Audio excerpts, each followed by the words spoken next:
Welcome to another video from Dr. Lock. We're going to have a look at the 3062 SC, and the complete reference number for this is EL3062 SC satin chrome, and this comes in a, as you can see there, comes in a 70mm back set, suitable for 35 to 45mm doors.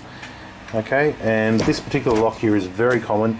What you would use this lock on. Now this lock is a commercial rated lock suitable for fire doors, used in commercial applications, unit front doors, building doors, foyer doors, places along those lines. So if the door is fire rated and it needs a fire rated lock, the lock is suitable.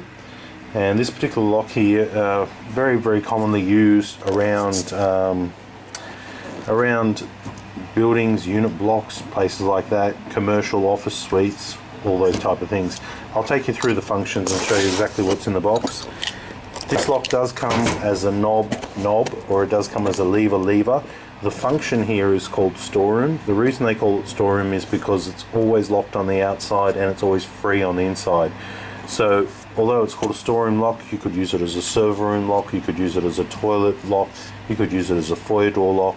It's where you want the outside to always be locked, so the person has to come up to it, use a key, and from the inside they're always allowed to exit, and they don't have to remember to re-lock the door. It's always going to be locked after they've used it.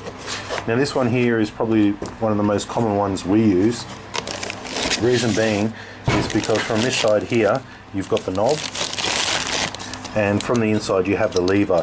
Lever complies with fire exit laws throughout Australia, so because it's got a nice one-handed lever operation, you just simply pull it down and you can exit. From the outside you have a knob. There are benefits to having a knob and a lever on the inside. The reason you would want a knob on the outside is because you can put a shield around it, which I'll show you now as well. I have one right here.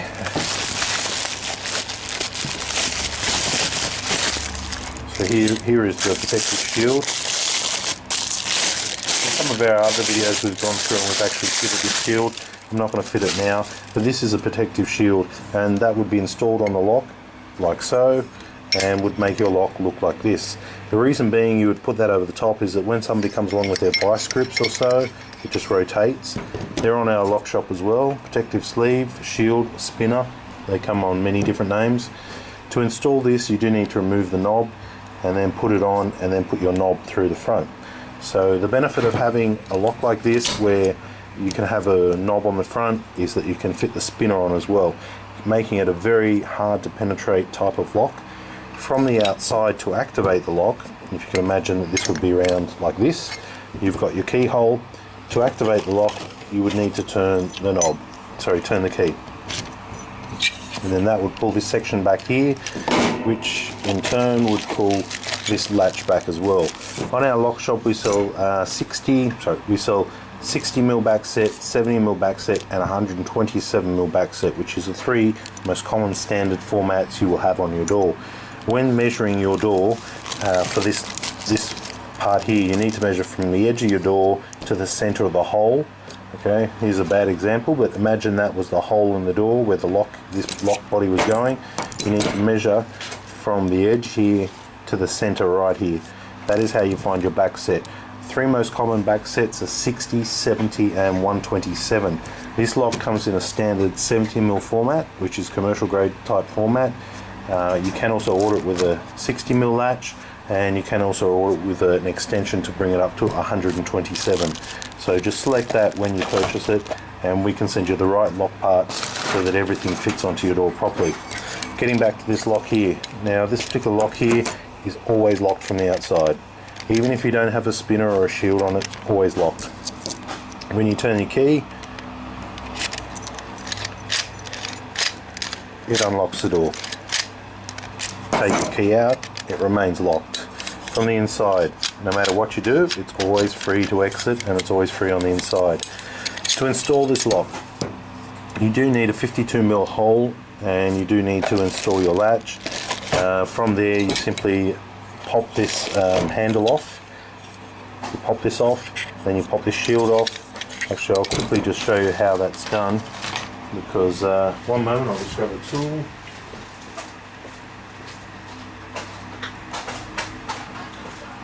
The lock does come with a tool to remove it, but I'm just using a spike tool here. I'm going to this little hole on the side, I'm depressing it, and I'm pulling it away, pulling it out. Don't lose that part. Okay, so there's the lock in its form.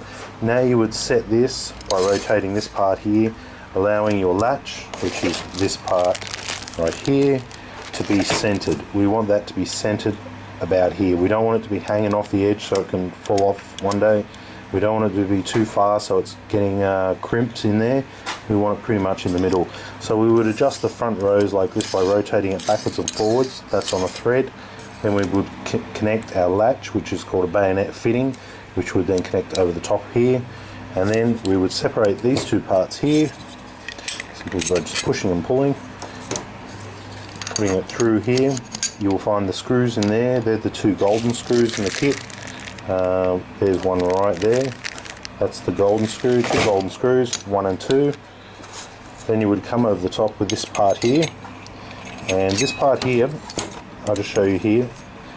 As you can see, there's a little notch right here, little notch, and a little raised section. So that would go over there like that. I can do it, I can show you. That would go over there like that. There's a little spring section right here which will push through, and there's a little notch on that side. So there's a notch there, sorry, there's a raised section there where this little dimple needs to go underneath, and then it goes over the top of this notch right here, and this little spring just gets pushed out there. If you've got a particularly fat door, you can get your little tool in there and just stretch that around a little bit, make sure it does, this stainless cover doesn't come off. So that's what you'll be looking at on your door at the moment. Okay, and then once you've done that, you come through with your handle, put this black little plastic part back in there, slide it over the top. Using your push-in tool again, you would put it through the hole and depress it down. Pull it in, and then you would give it a good pull to make sure it's connected onto the shaft and the little lock-in has dropped in. Once you do that, your lock is once again operational. So that is the Brava Metro EL3062 SC lock, also known as in the abbreviated terms, the 3062 in locksmith terminology. This is a combination lock with knob and lever. It does come in lever or knob. This one's more preferable for units, just because if you can add, or units or unit complexes, because you can add this part here. When you start adding this part here to it, you're meeting all the regulations on the back part, and you're also improving the security from the front part. If you were to use a lever and a lever combination, what happens is burglars come along and they jump on these levers and they can break and they can allow them access. By having a knob, even if they jump on it, it's not actually going to release, as where if you've got a part like this on your door and it's got a lot of leverage, you can actually sometimes manipulate the lock open by applying a lot of force, or monkey wrenches and things like that. And once again here, when this is rotating, you can't apply a monkey wrench to that and force it open. So very good lock. Uses the PD cylinder, standard keys here, but we can also upgrade it to go with an inline restricted system, or we can also go with a multi-lock high security key system by simply replacing the cylinder. The lock remains the same because it is a good lock which is specified for fire rated doors. So there's nothing wrong with the lock. Even if you wanted to upgrade, it is a very strong lock for commercial applications, high use areas, places along those lines. So if you had a unit front door and it was used 100 times a day, I would be quite happy putting one of these type of locks on. If you had a storeroom that was used once every 6 weeks, I would still say just put on a lock like this, because the level is commercial grade, which means it's reliable, and that's why it is a little bit more expensive than other locks, but it is reliable. The parts are very robust, tried and tested, and we also install this lock as well. For further information, please email us. Andrew, thanks for sending through all those emails. Here's your video. I hope we've covered everything that you wanted to know about the 3062. And if you have any further queries, please email or call us, or you can purchase online. Thanks for watching.